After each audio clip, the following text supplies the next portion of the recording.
Vou passar para o Dr. Marcelo. Bom dia, pessoal. Não tem doutor, tá? Isso aí é coisa das meninas. Bom, quem que eu sou? Eu sou Marcelo, pai do Marcos, 16 anos, hoje adolescente, típico. Pai da Ana Carolina, 9 anos, com T21, sou psicólogo e psicomotricista. Isso é algo que qualquer um pode saber de si e do outro. Qual que é o nome do senhor mesmo? João Alberto. João Alberto. Qual é o nome dos seus filhos? Eu tenho 3 filhos. Tenho o Mateuzinho, que é do meu casamento, e tenho o Cauã, Gabriel, com 16 anos também, e o Thales Manuel, que está com 12. Isso é o que é visível. E agora, o que está invisível? Como que eu posso falar quem que nós somos? Nós somos a herança genética que nós recebemos dos nossos pais. Nós somos todas as vivências que nós vamos recebendo no decorrer da vida. E nós também somos resultado dos afetos. Quando fala afeto, muita gente acha bonito, a pessoa tem afeto pelo outro. Mas tem o verbo que é afetar também. Então, a gente pode afetar a pessoa positivamente, como também podemos afetar negativamente as outras pessoas. E isso, quando se é um ambiente, pode ser ruim. Como aquela mãe mais cedo comentou a respeito do filho dela, que estava tendo problemas na escola, como vocês acham que é o afeto dessa criança com a escola?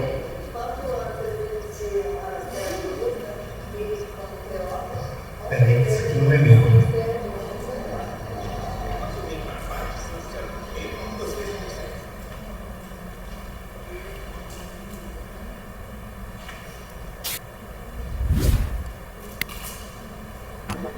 Bom, e para aprender? Qual que é o processo de aprendizado? Tá? Então, no processo tem os fatores internos, questão genética, questão de alimentação, como a Fran comentou, né? Tem a questão de motivação, às vezes a pessoa é motivada, sempre está aprendendo alguma coisa, né? Fatores externos, que é o que a gente propicia para essa pessoa. Então, um ambiente que é pobre de estímulos, vai ter menos aprendizados, né? Ações psicomotoras e cognitivas adequadas para a idade. Então, não adianta eu apresentar para a criança uma atividade que pode até ser legal, sendo que às vezes ela não está preparada para fazer aquela atividade. Então, por exemplo, às vezes uma criança pequenininha, brinquedo de encaixe é legal. Para uma criança maior, ela não vai querer um brinquedo de encaixe, ela vai querer um jogo que seja mais divertido e mais desafiante para ela. E mais os aspectos emocionais, tá? Que isso está sempre, a todo momento, junto com a gente, como eu comentei daquela criança lá na escola. A gente sempre passa por dificuldade, tá? Eu tenho um canal no YouTube, eu tenho vários vídeos e alguns com a Ana Carolina, que é minha filha. Um dia eu estava gravando um vídeo, era uma coisa assim, bem simples. Ela tinha que jogar a bolinha e ver a pontuação que ela tirou, fazer o registro da pontuação. Isso era só transcrever, praticamente. E nesse dia aqui, ela não conseguia fazer. Coisa que ela já fez até atividades mais complexas. Esse que era apenas fazer o registro, ela não conseguia. E aí, a gente fica pensando assim, o que é que está acontecendo que ela não vai dar conta? Nesse período aqui, desse vídeo, ela estava passando por alguns problemas na escola dela. E aí, esses problemas na escola acabaram atrapalhando um pouco o emocional. Que aí, lembra? Aspectos emocionais também influenciam no aprendizado. E aí, qual foi o resultado? Ela não conseguiu fazer a atividade plenamente. Eu tive que ajudar e dar muita força para ela. Esse aqui é o Matheus, ele é um paciente meu. A mãe autorizou, eu estava publicando esse vídeo dele. O Matheus é um menino incrível, muito divertido, muito ativo. E esse foi um dos primeiros atendimentos que eu fiz com ele. Normalmente eu filmo tudo que eu faço e passo para os pais.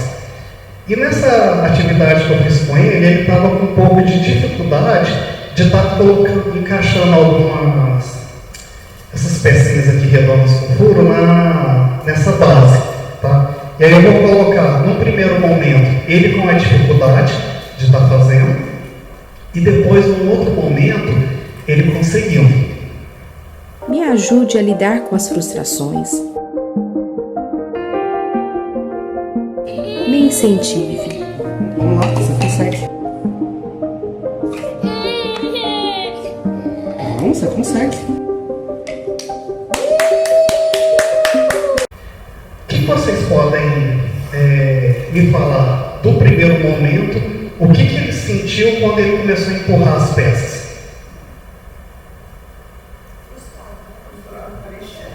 Exatamente, a frustração.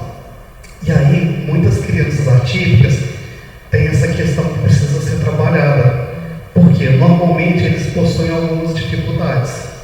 E muitas das vezes cobramos muito e às vezes não damos tempo do aprendizado. Então a gente precisa estar tendo muita atenção com isso. Tentar entender, por exemplo, logo no início, quando ele empurrou as peças, às vezes viu que ele não conseguia encaixar, a primeira coisa que vai pensar é o seguinte, não, ele não tem a habilidade para estar fazendo a atividade. Só que na realidade não. Às vezes ele pode ter a habilidade com um pouco de dificuldade. Só que aí, o que acontece? Como na vida dele ele já passou por diversas frustrações, na primeira dificuldade que ele tem, ele desiste. Então, o Mateus, no decorrer das atividades com ele, o que era mais essencial não era nem ensinar as habilidades, mas estar trabalhando com ele a questão da resiliência. Ele entender que mesmo que ele não consegue naquele momento, ele vai conseguir em outro. E isso aconteceu com ele. Hoje é tão legal que às vezes eu vou montar uma atividade para ele já montou outra, ele mesmo cria um circuito e ele mesmo começa a fazer. Então assim, é super divertido. E aí, como a Fran falou anteriormente, a gente precisa sempre estar criando um ambiente rico e estar estimulando a criança, tá? Como que seriam esses estímulos? Primeiro, desde bebê que a gente tem que estar trabalhando com elas. Então, por exemplo, no bebê, no banho, você vai falando, pessoal, estou te dando banho agora, estou esfregando a cabecinha, vou apertar o seu pezinho, a sua mãozinha. Ela ainda não entende o que é aquilo, mas com a repetição que você vai passando, ela vai aprendendo, tá? Então, quando a gente vai estar fazendo essa questão do banho, de estar nomeando tudo que ela vai fazer, a gente já está passando a questão de consciência corporal para ela. No vestir também, para você, vamos passar a mãozinha, o bracinho, a perninha, vamos pôr a touquinha na cabeça e tudo mais. Questão de brincar muito e ensinar conceitos. Subir, descer, em cima, embaixo, de um lado, outro lado, direita, esquerda, dentro, fora, perto, longe, girar. Para a criança também ir aprendendo isso. Eu sempre falo que a gente não ensina nada para a criança. A gente empresta conceitos. Vai chegar um momento de tanta gente emprestar, a criança vai devolver. E aí ela vai saber o que é girar, o que é dentro, o que é fora. Então a gente não tem só que fazer pela criança ou pedir para ela fazer. A gente tem que nomear também. A garrafinha de água está em cima da mesa. Ou Ana, coloca a garrafinha no chão. O chão está abaixo da mesa. E conforme a gente vai nomeando, ela vai acabar apreendendo tudo isso. Ensinar a separar por critério. Vamos separar o feijão? Esse feijãozinho que está assim, ele não está legal. Você vai colocar só esses feijões que está aqui, as pedrinhas vão separar. Se tiver milho, o milho não pode ficar. Então, isso já é uma separação por critério e a gente já está ensinando uma atividade do nosso cotidiano para elas, tá? Ensinar cores. A primeira vez que a minha filha aprendeu sobre cores foi exatamente aqui nesse parque. A gente veio, brincou bastante Chegou no final, ela estava invocada com os lixos de reciclados que são separados lá fora. E a gente foi ensinando o vermelho, o amarelo, o azul, depois a gente pedia para ela bater a mão. Isso assim, em questão de 20 minutos, meia hora, ela começou a aprender as cores. Depois foi só ensinando as outras em casa. Formas, propiciar muitas experiências sensoriais. A Fran comentou que uma vez ela arranhou sem querer a Ana Carolina e ela não percebeu. Teve uma vez também, eu gosto muito de cozinhar. E aí um dia eu estava fazendo bolo e não lembro por que motivo eu tive que sair de casa para comprar alguma coisa. E o bolo ficou assando. E aí de repente a minha esposa passou uma foto que ela tinha queimado o dedo e estava com uma bolha. Só que ela não gritou, não chorou, só queimou o dedo. E aí o que nós fizemos? Conforme ela falou que a gente aprendeu o método Veras, a gente intensificou essa questão do quente, frio, áspero, macio, duro, mole. Então, por exemplo, essa garrafinha de água que está aqui, você pergunta para ela, está quente ou está gelado? Antigamente ela não saberia. Depois de um tempo com os estímulos, só dela aproximar, ela já falava, está gelado. Então, ela aprendeu o conceito de quente e frio e também a questão de sensibilidade, para saber que está gelado. O que seria isso? Tá? Então a gente tem que focar os estímulos. Por exemplo, vocês estão aqui agora. Qual que é o seu nome? Ué? Ué, me fala tudo que você está sentindo agora, nesse momento. O que vier na sua cabeça, me fala, o que você está sentindo?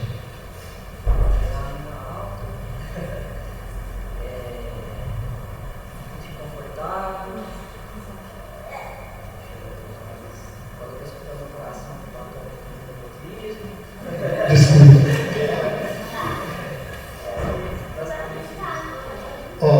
Tenho certeza que tem outros estímulos que estão aqui. Talvez porque você está um pouco nervoso de ter te perguntado assim, sem combinar antes. Às vezes você passou batido. Então, por exemplo, eu acredito que aí no seu lugar você está sentindo, ouvindo a minha fala, você está sentindo seu pé no chão. Nesse momento você está com o corpo para frente, então você não está sentindo as costas do encosto, mas o seu corpo está na cadeira, tá? E aí, por exemplo, as passadas da Vanessa, está escutando? Um chiadinho do ar-condicionado, da minha fala. Então está acontecendo vários estímulos aqui. Então, para a gente ensinar a criança a focar, a gente tem que falar, assim, olha, o avião está passando, escuta, sente esse cheiro? Olha a vaca, a sopa está quente, então a gente tem que ir nomeando, pedindo a devolutiva para a criança, que isso uma hora ela vai estar devolvendo. Então, por exemplo, o que acontece assim com vocês? Apesar de todos esses estímulos que está tendo aqui, vocês estão elegendo um único estímulo, que é prestar atenção em mim. Tá? E aí, por exemplo, na sala de aula, isso é muito importante, a criança também vai percebendo vários estímulos e ela tem que dedicar o estímulo a um único, que às vezes é o professor falando. E aí, eu falei um pouquinho de quem nós somos, eu falei da importância às vezes do ambiente, da motivação, como as emoções podem ajudar ou atrapalhar, né? Isso tudo um pouco mais ligado à psicologia. E agora eu vou falar um pouquinho, aliás vou só citar por conta do tempo, da questão da psicomotricidade na alfabetização. A criança, quando ela vai para a escola, já é esperado que ela tenha alguns fundamentos psicomotores já prontos para ela ser alfabetizada. Então, quais são esses fatores? Esquema corporal, lateralidade, coordenação motora fina e visomotora, a questão de posição, equilíbrio, quantidade, temporalidade, espaço, forma, discriminação visual, discriminação auditiva, compreensão oral e verbalização. Nem tudo que está aqui envolve a psicomotricidade, tem parte aqui que é de fono, tá? Mas você vê que grande parte do que a criança precisa para ser alfabetizada vem da psicomotricidade. Por isso que nas fases iniciais da criança na escola, ela brinca muito. Ela precisa ela precisa correr, ela precisa pular, porque todo esse processo vai ser importante aqui na alfabetização. Uma vez eu estava conversando com o pai, ele não sabia qual que era a minha área de trabalho, a gente encontrou por acaso numa festa, e a gente começou a conversar. Aí, aquelas conversas de pai, seu filho estuda, o que faz, papapá. Aí ele foi e falou assim, meu filho estuda na escola tal, mas eu vou tirar. Estou pagando preço de faculdade para ele ir lá e brincar. Olha só, o tanto que é triste isso. Nessa idade, a criança precisa de estar brincando para ela estar podendo adquirir esses fundamentos. Então, quando vocês escutarem esse tipo de coisa, falam o quanto que é necessário.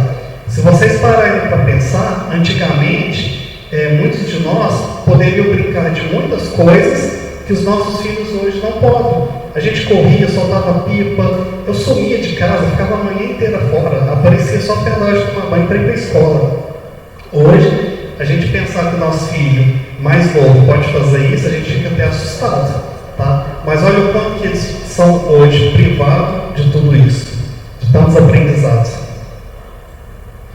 E aí, o que acontece? Conforme eu fui ensinando antes, que a gente precisa nomear, então, por exemplo, em cima, embaixo, de um lado, para o outro, direita, esquerda, a gente vai acabar chegando nisso aqui. Então, por exemplo, se a gente pegar aqui uma haste e um círculo, isso aqui pode virar um P ou um Q.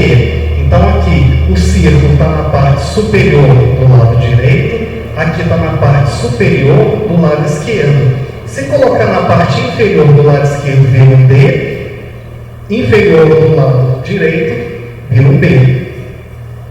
Acho que eu falei um pouquinho errado em algum canto, mas tudo bem. Vocês conseguem perceber a importância disso? Então, conforme a criança vai brincando e aprende a nomear, ele vai chegar nesse momento da alfabetização entendendo. Então, por exemplo, eu brinco muito que, igual aqui na parte das barrigudas, é o melhor consultório que tem aqui na cidade.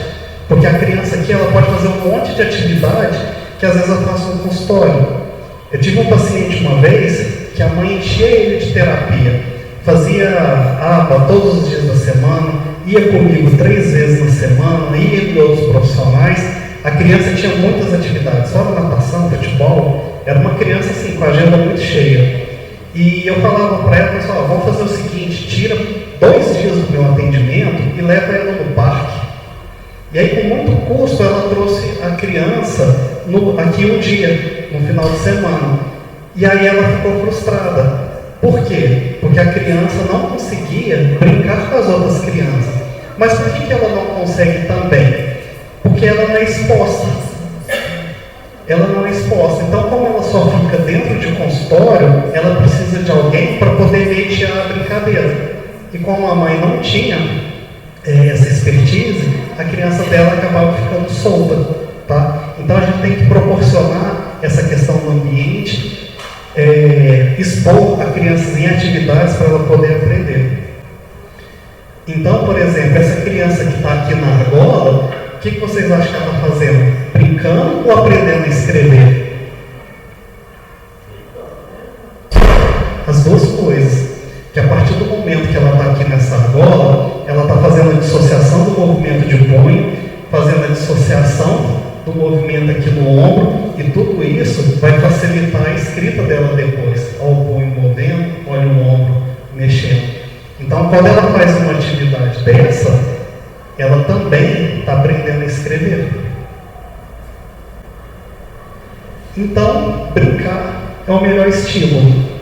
O que a maioria de vocês fizeram hoje foi isso: propiciar a criança a estar se divertindo, a estar exercitando os fundamentos psicomotores, a estarem felizes para poder aprender cada vez mais. Em casa você pode brincar. Por exemplo, uma brincadeira dessa de amarelinha, o que a criança pode aprender? Ritmo, equilíbrio, força, orientação espacial, controle corporal, coordenação psicomotora, motora fina, senso de prioridade. Se a gente está aqui no parque, num brinquedo desse aqui, estimula força, equilíbrio, orientação espacial, controle corporal, coordenação psicomotora. vai sair para passear, às vezes vai num barzinho que só tem um espetinho, alguma coisa assim, a criança não faz nada. Se possível, vai num barzinho que às vezes tem algum brinquedo, que enquanto você está lá se divertindo com o esposo, o marido, o namorado, tudo mais, a criança está ali, ó, exercitando. Então, é a oportunidade que você dá para ela estar se exercitando e que vai ajudar muito na alfabetização também. E aí, criança que brinca é uma criança que vai ter mais confiança. Porque se ela pega a bola e consegue jogar no cesto, ela vai ficar feliz, ela sabe que se ela treinar o que ela for fazer, ela vai conseguir em algum momento. E aí, quando ela for desafiada em outros setores da vida, ela vai ter a confiança para ir tentando, tá? Então, o brincar ajuda muito nessa questão de confiança que vai facilitar a criança em várias etapas da vida. Então, esses são os meus contatos. Obrigado.